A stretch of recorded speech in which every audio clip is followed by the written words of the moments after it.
What is conflict? Secara sosiologis, konflik diartikan sebagai suatu proses sosial antara dua orang atau lebih, atau bisa juga kelompok, di mana salah satu pihak berusaha menyingkirkan pihak lain dengan menghancurkannya atau membuatnya tidak berdaya.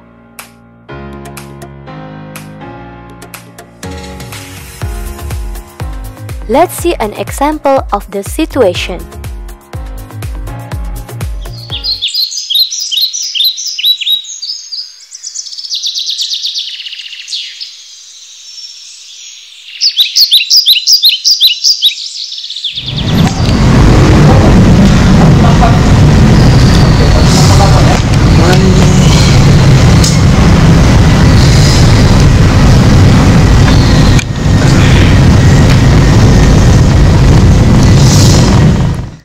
Miftah terlihat sangat gelisah. Ada apa dengan Miftah? Let's rewind the video.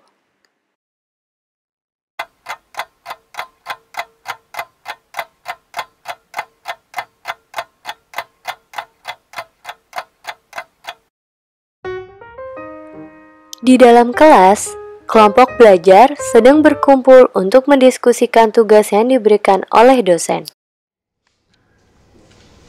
Guys, kalian udah dapat bahan buat materi kita nanti belum? Udah kok, aku juga udah merangkum bahan yang untuk kita gunakan nanti. Miftah gimana? Udah dapat bahannya kan? Udah sih, udah. Cuma aku akhirnya lagi sibuk. Tapi aku udah ngerjain kok. Sesi brainstorming pun dimulai. Dan Rafael pun mulai mengeluarkan ide briliannya. Ila dan Miftah mendengarkan penjelasan Rafael dengan baik. Nah, jadi gini nih, ideku kayak gini. Tapi kalau menurut kalian gimana?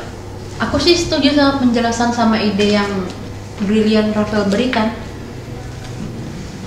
Aku sih setuju aja sama idenya Rafael. Setuju kok. Saat presentasi pun dimulai. Assalamualaikum semuanya. Gimana nih, kalian udah pada siap belum buat presentasi hari ini? Waalaikumsalam. Sudah, Kak. Kalian semangatnya luar biasa banget nih ya. Yaudah, sekarang aku pengen lihat langsung aja nih ya presentasi kalian. Yaudah, sekarang ketua kelompok Miftah ya. Silakan maju, dan yang kalian berdua anggota kelompok, kalian bisa kasih semangat buat ketua kelompok. Semangat! Semangat di sini.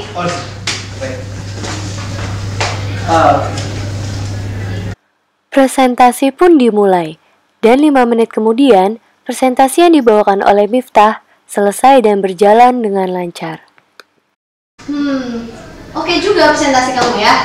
Oke, sekarang tapi bener deh, saya suka deh presentasi kamu. Oke, sekarang gini deh, saya pengen tanya, karena menurut saya ini presentasinya bagus, saya mau nanya. siapa sih yang berkontribusi besar dalam pembuatan presentasi ini? Apakah kamu sendiri atau emang kelompok kamu juga ikut berkontribusi? Ya, sebenarnya kalau masalah kontribusi saya sendiri, saya lebih banyak berkontribusi daripada teman-teman saya. Dengan percaya diri, Miftah mengatakan hal tersebut. Faktanya, Rafael lah yang paling banyak memberi kontribusi dalam kelompok saat sesi brainstorming. Oke, jadi terus anggota kelompok kamu ngapain dong mereka? Kerjanya apa dong kalau kayak gini?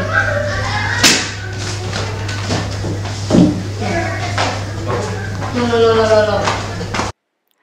Rafael pun tidak terima dengan pengakuan yang telah Miftah utarakan. Oleh karena itu, Rafael memutuskan untuk keluar dari ruangan.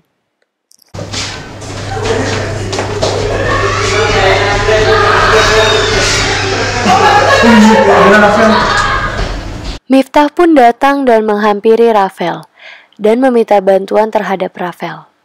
Rafael pun menolaknya dengan memberikan alasan tersebut. Hai Rafael. Hai. Bisa tolong nggak? Kenapa? Aku kesulitan nih untuk ngerjain tugas eksperimen. Duh, lu lagi sibuk nih, Mif. Loh, kok gitu, Fel? Aku ganggu ya? Maaf ya kalau ganggu. Aku pergi dulu ya. Pada jam istirahat, Miftah bertemu dengan Rafael, dan Miftah pun mencoba untuk menyapa ramah Rafael. Akan tetapi, Rafael meresponnya dengan pandangan dan sikap yang acuh tak acuh.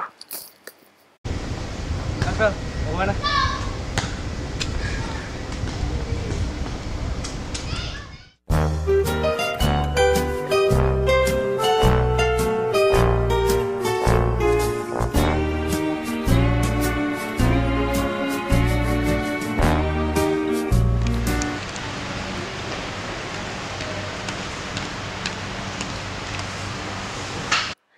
Miftah sedang mencari Rafael.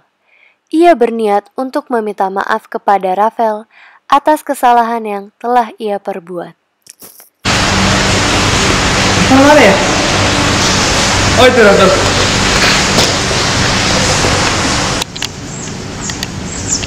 Rafael.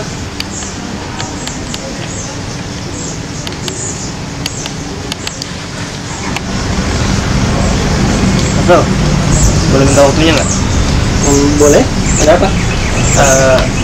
Aku mau minta maaf ya Fel, yang atas kejadian di kelasnya Kak Gia kemarin. Ya, gak apa-apa kok. Aku udah maafin kok dari kemarin. Terima kasih Fel. Rafael pun akhirnya memaafkan Miftah, dan Miftah berjanji untuk tidak akan mengulangi perbuatannya, dan ia juga berjanji untuk akan terus berkontribusi dalam mengerjakan tugas selanjutnya.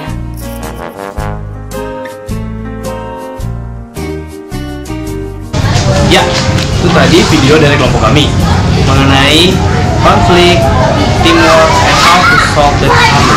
Oke guys, jadi untuk memecahkan masalah dalam anggota atau tim itu ada 6. Yang pertama itu ada secara proaktif. Jadi, secara proaktif itu setiap anggota harus aktif dalam menyelesaikan masalah dalam anggota itu sendiri. Yang kedua, adanya komunikasi. Dalam tim, jika ada masalah, yang paling penting adalah harus mempunyai komunikasi sehingga bisa memecahkan masalah yang timbul dalam kelompok itu sendiri. Yang ketiga, ada keterbukaan.